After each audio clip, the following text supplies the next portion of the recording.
इस शरीर को जीता है। सांख्य की तरफ थोड़ा सा ले चलते हैं मैं आप लोगों को। जब कोई भी व्यक्ति जो है इस शरीर के लिए जीता है और इस शरीर को ही सब कुछ मान बैठता है और उसको ज्ञान नहीं होता है, तब तक व्यक्ति केवल शरीर के लिए मरता है और शरीर के लिए जीता है। और जिस दिन उसको ये पता चल जाता है कि मैं प्रकृति नहीं हूँ, मैं आत्मा नहीं हूँ, जीवात्मा अलग होती है, प्रकृति अलग होती है और ईश्वर अलग होता है, उसी दिन व्यक्ति जो है ब्रह्म को जान जाता है और उसी दिन उसकी वास्तविक मृत्यु होती है। तीन पदार्थों को अलग अलग जो जान गया वो मरने की तैयारी कर लेता है, वो अष्टांग योग का पालन करने लगता है।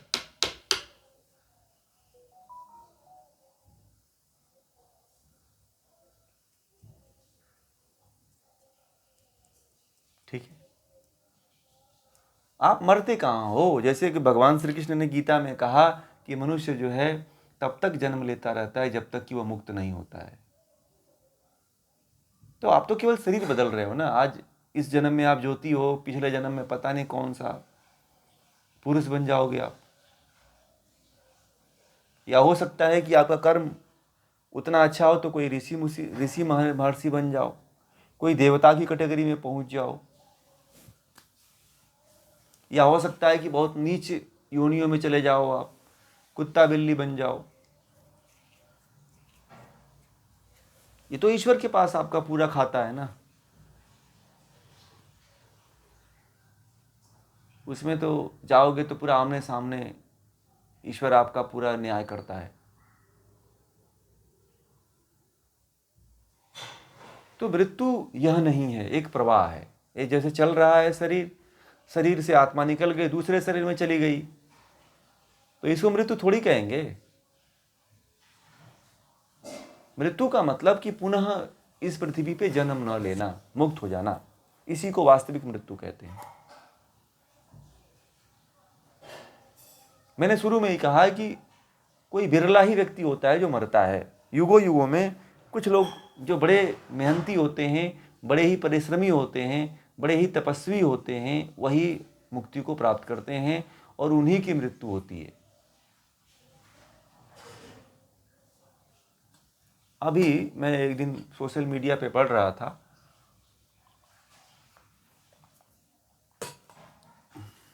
कि एक न्यूज आई थी जिसमें एक महिला थी, उसका पति उसका पुत्र बना था। और पता नहीं कहाँ की घटना थी, मैं उसको पूरा डिटेल में नहीं पढ़ पाया। तो जो उसका पति था, उसका जो पुत्र बना हुआ है, वह सब बता रहा है कि तुम मेरी पत्नी थी, तुम्हारा ये नाम है, मेरी मृत्यु यहाँ पे हुई थी, इस जगह ऐसे हुई थी, तुम मेरे साथ ये जा रही थी, तुम आज भी ऐसी हो, सब बता रहा है। और उसमें पूरा डिटेल लिखा हुआ था।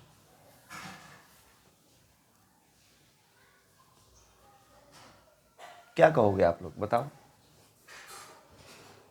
अब एक हरियाणा में लड़का है जो ट्रैक्टर से उसका एक्सीडेंट हुआ था, उसका भी वीडियो खूब वायरल हुआ था।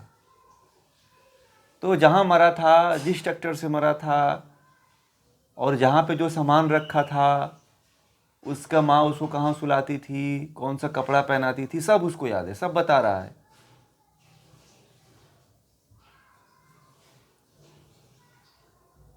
तो पुनर्जन्म होता है।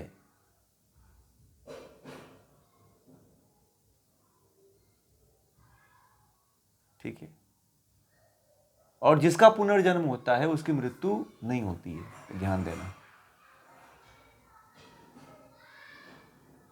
जिसकी मृत्यु हो जाती है ना, उसका पुनर्जन्म होता ही नहीं है दोबारा।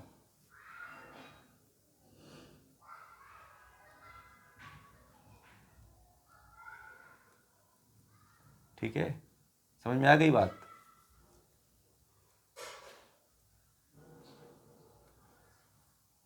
इसलिए हाँ, मोक्ष मिलना ही असली मृत्यु है एक तरह से।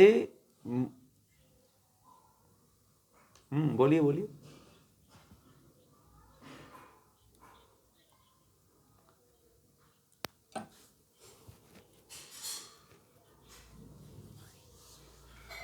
हाँ, संभव है।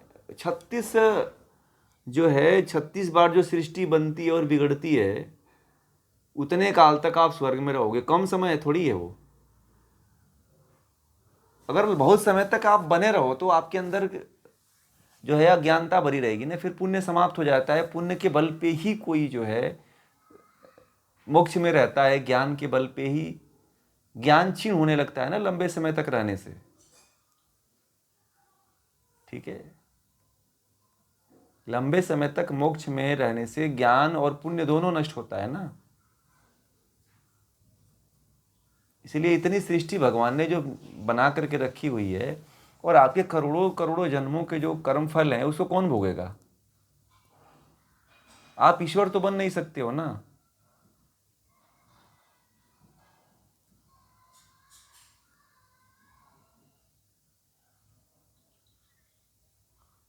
ये तो कोई गिनती नहीं है, तो भगवान के पास भी भगवान ही जानता होगा, हमें तो कुछ नहीं पता है।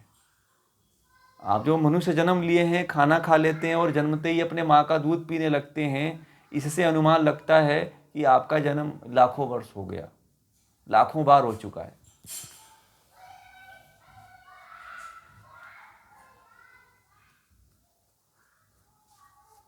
नहीं तो आप ये ये पुस्तक है, पुस्तक को कहिए कि भैया तू उठ के चल, तो चलेगा क्या ये?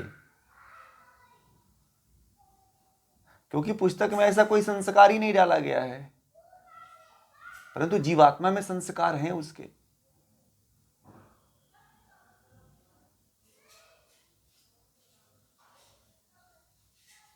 ठीक है, समझ में आ गई बात?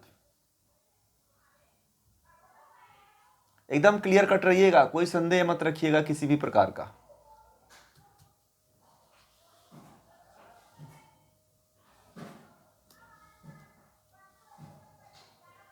ठीक है, तो इस बात को आप लोग जी।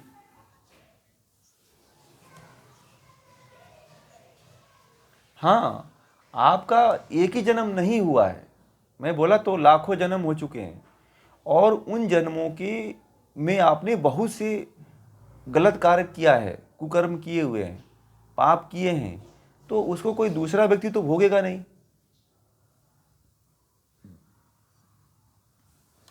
हाँ, आप एक ही मार्ग बताया ऋषियों ने कि वह है योग का मार्ग। योग के मार्ग में यदि व्यक्ति आता है तो उसके सारे के सारे कर्म जो है क्षीण हो जाते हैं, दग्ध बीज हो जाते हैं। इसीलिए भगवान श्री कृष्ण भी बार बार कहते हैं कि तुम सब कुछ छोड़ करके भक्ति में लग जा, सब कुछ छोड़ करके भगवान की पूजा में लग जा, अर्चना में लग जा, उपासना में लग जा, यज्ञ कांड में लग जा, परंतु कर ये काम।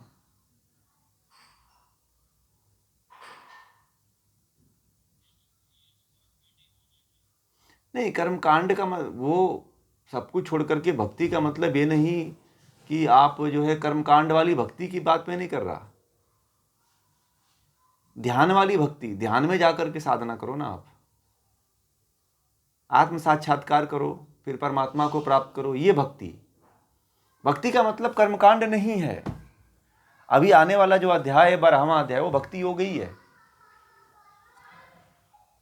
ये आगे का विषय है, इसलिए मैं इस पे छेड़ नहीं रहा हूं इसको। ठीक है जी।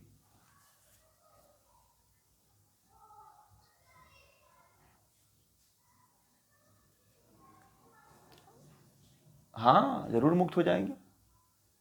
आपने अब गीता में कहा कि निष्काम कर्म योग करो, सांख्य योग का ज्ञान रखो। सांख्य योग का ज्ञान जो पहले और दूसरे भाग में बताया था मैंने, उसको आप जानो, जान करके वैसा कर्म करो। आप अष्टांग योग, महर्षि पतंजलि के अष्टांग योग का पालन करो, यम नियम आसन प्राणायाम प्रत्याहार धारणा ध्यान समाधि, इसका आप पालन करो। आप जान जाओगे ब्रह्म को, मुक्त हो जाओगे, इसी जन्म में हो जाओगे। आप मेहनत कर दो तो काहे नहीं होगे।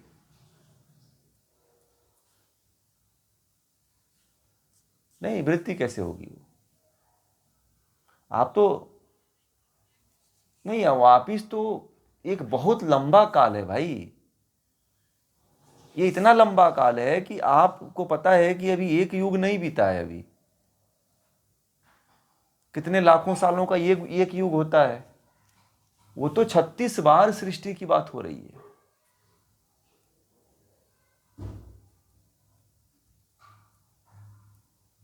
ठीक है, ये तो गणना अभी हम लोग जो है अपना हमारी गणना के अनुसार तो बहुत ऊंचा होगा। ये जो ईश्वर की गणना है वो तो उसकी गणना पता नहीं कौन सी रक्त किस विधि से करता हो। हम साधारण मनुष्य लोग अपने अनुसार गणना करके बताते हैं आपको कितनी बार होता है। वेदों में इतना बार लिखा हुआ है कि 36 बार जो सृष्टि प्रलय लेती है और उत्पन्न होती है उतनी बार मोक्ष का काल माना गया है। तो इसमें केवल एक ही उपाय है कि आप जो है ज्ञान योग के मार्ग पे चलो, कर्म योग के मार्ग पे चलो, भक्ति योग के मार्ग पे चलो, तो आपको मुक्त होने से कोई नहीं रोक सकता है। इसी जन्म में मुक्त हो जाओगे आप। और कोई अपने अंदर हीन भावना ना रखे कि मैं मुक्त नहीं हो पाऊंगा। जैसे जैसे आपके भीतर ज्ञान बढ़ेगा आप मुक्त हो जाओगे।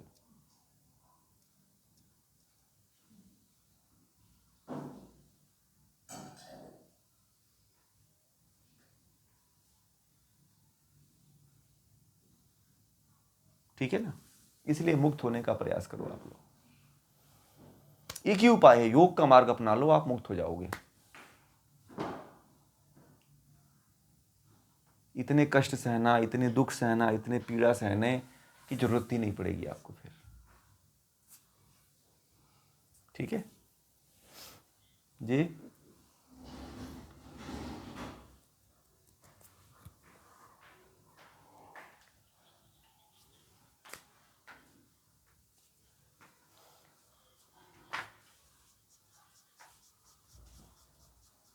देखिए, वास्तव में यम नियम का पालन जो है, योग यम नियम के पालन से ही योग का प्रारंभ होता है। ठीक है, यम नियम का व्यक्ति जब पालन करता है तो ही योग का प्रारंभ होता है। और योग वह है जो मन और बुद्धि के द्वारा जो है मनुष्य जो है जीवात्मा को जानता है और फिर जीवात्मा को जान करके ब्रह्म को जानता है। इसी को जो है वास्तविक योग कहते हैं। ये यात्रा है, इसी को योग कहते हैं। योग उसको कहते हैं जिसमें आप मन और इंद्रियों के द्वारा जो है जीवात्मा को जानते हो। मन और बुद्धि के द्वारा जीवात्मा को जानते हो, मन और बुद्धि। और जीवात्मा को जानने के बाद जो है आप पुनः जो है उस जीवात्मा के द्वारा ब्रह्म को जानते हो।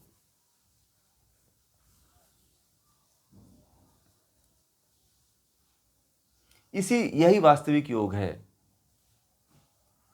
स्वयं को जान करके परमात्मा को जानना ही योग है।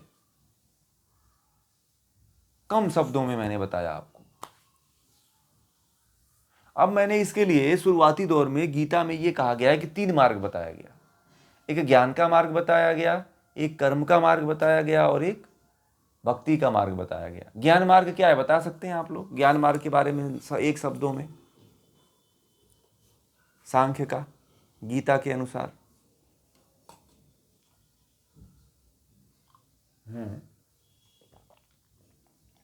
सांख्य के अनुसार बताइए। पीछे का बात है ये, पीछे की बात है ये।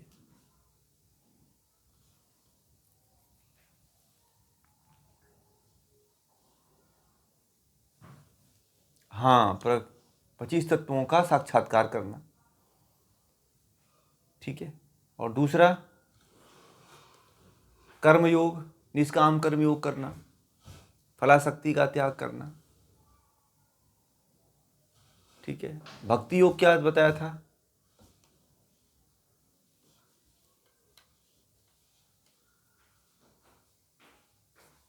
ज्ञान प्राप्त करने के बाद उस ब्रह्म का साक्षात्कार करना, उस ब्रह्म को जानने का प्रयास करना। ये क्या है? एक तरह से भक्ति है। भक्ति ये नहीं कि आप राम नाम रटते रहो, नहीं, भक्ति इसको नहीं कहते। पीछे वाला थोड़ा आप लोग दोहराया करें, भूल रहे हैं आप लोग।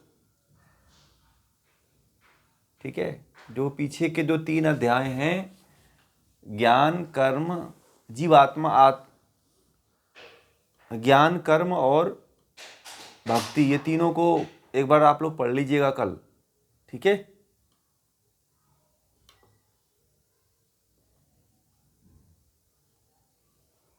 समझ में आ गई बातें?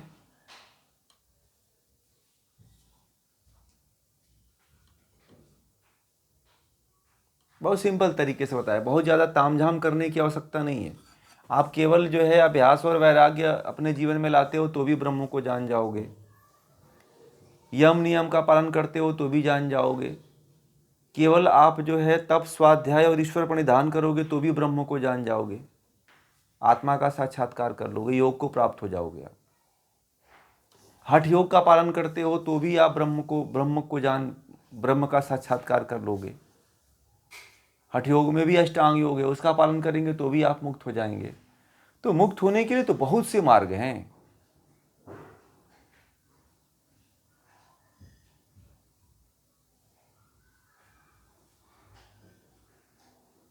ठीक है, तो थोड़ा सा पीछे का आप लोग एक बार पढ़ लीजिएगा, फिर मुझे कल बताइएगा।